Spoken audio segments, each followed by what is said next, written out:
اور حضور کا دیدار میں اتنا مزہ آتا ہے کہ دنیا میں صدیوں بیت جاتی ہے، وہ دیدار کی لذت پر جب آنکھ بند کرتا ہے، توجہ، آنکھ بند کر، اس کو پتا بھی نہیں چلتا کہ کتنے سال قبر میں، یہ سال تو تمہارے اوپر گزرتے ہیں، اندر پتا نہیں چلتا، ادھر آنکھیں بند کرتا یار کو دیکھتے دیکھتے، جب قیامت آئیں گے تو فرشتے کہیں گے اٹھو چلو، جس کو دیکھ کے آنکھیں بند کی تھی نا، اب آنکھ کھول کے میدان محشر میں اسی کا دیدار کر لو۔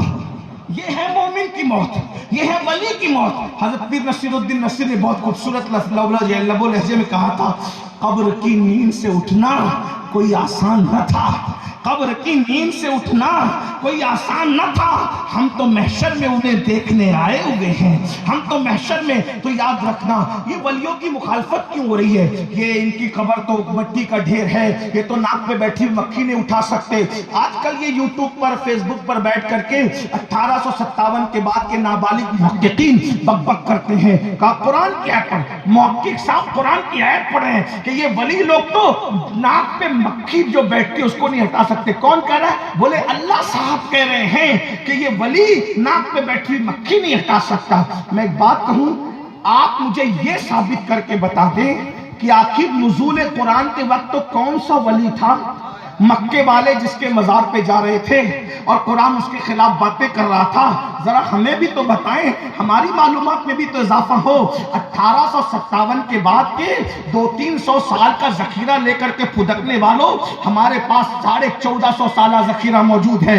جتنے مالدار علم کے اعتبار سے ہم ہیں، اتنا مالدار علم کے اعتبار سے کوئی نہیں ہے۔ وجہ یہ ہے کہ باب مدینۃ العلم سے نسبتوں کے تار ہمارے جڑتے ہیں اور کسی کے نہیں جڑتے۔ وہ رافضی کالے کپڑے والوں کی اوقات کیا ہے کہ وہ مولا علی سے اپنے تار جوڑ کر کے رکھیں؟ ان کے تار تو کبھی کے ٹوٹ چکے ہیں، وہ تو علی کے نام پہ سیاست کر رہے ہیں، علی کے نام پہ جو عبادت کرتا ہے اسے سنی کہتے ہیں۔ یاد رکھنا، اچھی طرح سے یاد رکھنا، ہمارے پاس جو ذخیرہ ہے وہ ان کے پاس بھی نہیں ہے، کیونکہ مولا علی کے 300 سال کے بعد تو وہ پیدا ہوئے۔ مولا علی کے دور میں جو لوگ موجود تھے نا، وہ ہم لوگ تھے۔ آپ کو ثبوت بتاؤں، امام اعظم کے ابا، اللہ اکبر، جن کے سر پر مولا علی ہاتھ رکھ کر برکت کی دعا کر رہے تھے، وہ ہمارے امام تھے، ہمارے امام تھے۔ ہاں ہاں، نفیسہ مصری کی محفل میں بیٹھ کر جو امام بن رہا تھا وہ امام شافعی ہمارا امام تھا۔ امام جعفر صادق کے قدموں میں بیٹھ کر جو فقہ پڑھ رہا تھا وہ ہمارا امام، امام اعظم ابو حنیفہ تھا۔ آپ کیا سمجھتے ہیں؟ اللہ اکبر، اللہ اکبر، آپ کیا سمجھتے ہیں؟ امام زید کے ہاتھ میں جو مرید ہو رہا تھا وہ ہمارا امام، امام اعظم ابو حنیفہ تھا۔ اللہ اللہ، تو عرض یہ کر رہا ہوں، کیا کہتے ہیں؟ ناک پہ مکھی بھی ولی مکھی نہیں ہٹا سکتا۔ میں نے کہا ملا جی، لوگ انسانوں پہ تہمت باندھتے ہیں تو ان کو کوڑے لگائے جاتے ہیں، ملا جی آپ کو کیا کریں؟ آپ اللہ پہ تہمت لگاتے ہو؟ یہ آیتیں بتوں کی مذمت میں ہے، ولیوں کے لیے نہیں ہے۔ اور رہی بات ناک پہ مکھی بیٹھنے کی، تو میں نے کہا قبر میں جانے کے بعد تو شرابی کی ناک پہ بھی مکھی نہیں بیٹھتی، ولی کی ناک پہ مکھی کیسے بیٹھ سکتی ہے؟ اب شروع کر رہا ہوں۔ قرآن کہتا ہے الاخلاء یومئذ بعضهم لبعض عدو الا المتقین۔ اللہ فرماتا ہے قیامت کے دن تمہارے سارے دوست تمہارے دشمن بن جائیں گے۔ علماء موجود ہیں، ان کی دعائیں لینا چاہتا ہوں، ان کی معلومات میں کوئی اضافہ نہیں کروں گا، لیکن دعا لینا چاہتا ہوں۔ اگر غلط کہوں تو اصلاح کر دیں گے، صحیح کہہ رہا ہوں تو دعا دیں گے۔ اللہ کیا فرماتا ہے؟ الاخلاء، اخلاء جمع ہے خلیل کی، خلیل کہتے ہیں پکے اور گہرے دوست کو۔ اللہ کیا کہہ رہا ہے؟ جتنے تمہارے خلیل ہیں، خلیل پکے دوست ہیں، وہ سب تمہارے دشمن بن جائیں گے۔ کوئی ابا ڈبا کام نہیں آنے والا، ان کے سوا رضا کوئی حامی نہیں، جہاں گزرا کرے پسر پہ پدر کو خبر نہ ہو۔ نہ ہاتھ چومنے والے کھڑے ہوں گے پاس میں، یہ سب چائے پلانے والے، پارٹیاں کرانے والے، نذرانے دینے والے، ادھر لے کے گھومنے والے، ادھر لے کے گھومنے والے۔ قرآن کہتا ہے الاخلاء یومئذ بعضهم لبعض عدو، یہ سب کے سب تمہارے دشمن بن جائیں گے۔ اللہ کون کام آئے گا محشر میں؟ کون کام آئے گا؟ تو اللہ فرماتا ہے الا المتقین، کون لوگ کام آئیں گے؟ متقی لوگ کام آئیں گے۔ اب پتا چلا محشر میں کوئی کام نہیں آئے گا، لیکن ملا جی یہ کہہ کے چپ کی ہو جاتی ہے آپ کے کوئی کام نہیں آئے گا؟ ادھوری آیت کیوں پڑھتے ہو یہودیوں کی طرح؟ پوری پڑھو نا۔ ان المتقین، متقی کام آئیں گے۔ اب ہم اللہ ہی سے پوچھتے ہیں اللہ یہ بتائیے متقی کون ہے؟ تو قرآن میں اللہ خود کہتا ہے ان اولیاءہ الا المتقون، میرے ولی ہی تو متقی لوگ ہیں۔ پتا چلا جب کوئی کام نہیں آئے گا تو محشر میں اللہ کا ولی کام آئے گا۔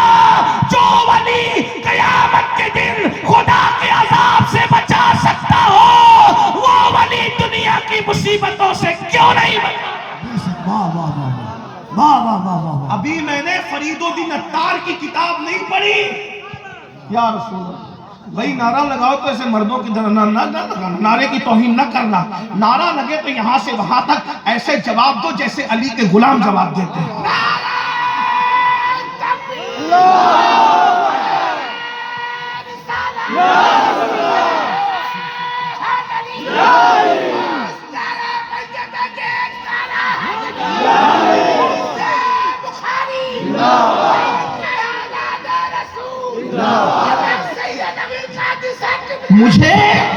مجھے نعروں کی ضرورت نہیں ہے، لیکن اگر جذبات میں لگاتے ہو تو پھر مردوں کی طرح عاشقوں کی طرح لگنا چاہیے، ورنہ نہیں لگنا چاہیے۔ نہ یہاں داد ہے نہ فریاد ہے، یہاں بس ایک تصور ہے، جو پیا کو بھائے اختر وہ سہانا راگ ہے، جس سے نہ خوش ہے پیا وہ راگنی اچھی نہیں۔ لیکن میں اپنے نوجوانوں سے پوچھتا ہوں، پڑھے لکھے جوانوں سے، ابھی میں نے فرید الدین عطار کی تذکرۃ الاولیاء کا حوالہ نہیں دیا، ابھی میں نے امام غزالی کے احیاء العلوم کا حوالہ نہیں دیا، کیمیاء سعادت کا حوالہ نہیں دیا، غوث پاک کی فتح الغیب کا حوالہ نہیں دیا، سرکار غریب نواز کی انیس الارواح کا حوالہ میں نے نہیں دیا، آپ کے سامنے نظام الدین اولیاء کی فوائد الفوائد کا حوالہ میں نے نہیں دیا، ابھی میں نے آپ کے سامنے جو ہے اللہ اکبر بخاری مسلم کو بھی ابھی حوالے کے طور پہ پیش نہیں کیا۔ میں اللہ کی کتاب پڑھ رہا ہوں ملا جی، یہ اللہ کی کتاب ہے۔ اللہ کہہ رہا ہے کہ قیامت میں ولی کام آئے گا۔ اب مجھے بتائیں بھائی، جو کام آتا ہے اسی کو پکارا جاتا ہے، جو کام آتا ہے اسی کو پکارا جاتا ہے۔ اب مجھے بتائیں کہ جب اللہ خود کہہ رہا ہے کہ قیامت میں ولی کام آئے گا تو بولو کس کو قیامت میں پکارا جائے گا؟ تو جب یا غوث قیامت میں کہا جا سکتا ہے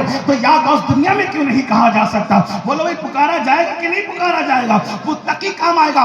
ارے جب متقی کام آئے گا تو میرے غوث متقی نہیں ہے، غوث اعظم امام متقی والنقا، وہ متقیوں کے امام ہیں۔ اللہ اکبر، میرے غریب نواز تو متقیوں کے امام ہیں۔ اللہ اللہ، تو یہ سب قیامت میں کام آئیں گے۔ کون کہہ رہا ہے؟ اللہ پاک قرآن میں فرما رہا ہے۔ یہ ولی کی شان سمجھ میں آئی۔ اب دوسرے نمبر پر آئیے، ولی کا مقام کیا ہے، ولی کی شان کیا ہے؟ ایک بات عرض کروں اور اپنی گفتگو کو اینڈ کی طرف لے جاؤں، ٹائم زیادہ ہو گیا، دوسروں کی حق تلفی کرنا نہیں ہے، میرا وقت پورا ہوا، 20 منٹ میرے پاس بچے ہیں، جلدی جلدی اپنے عنوان پہ پڑھ کر کے رخصت ہونا چاہتا ہوں۔ توجہ فرمائے، غور فرمائے۔ اب قرآن ولی کی شان کیا بیان کر رہا ہے؟ آپ نے سنا ہوگا، بار بار سنا ہوگا، میں صرف عنوان کے تحت بیان کر رہا ہوں، میں نے شاید اس کو یہاں کبھی بیان نہیں کیا۔ اصل میں ہوا یہ تھا، حضرت سیدنا سلیمان علیہ السلام کو اطلاع ملی، حضرت سلیمان علیہ السلام کو اطلاع ملی، توجہ کرنا، غور سے سننا، آپ نے بار بار سنا ہوگا، مجھ سے بہت بڑے لوگوں سے سنا ہوگا، میں آپ کے سامنے پہلی بار پیش کروں۔ حضرت سلیمان علیہ السلام کو اطلاع ملی کہ ایک عورت ہے جو ملکہ سبا ہے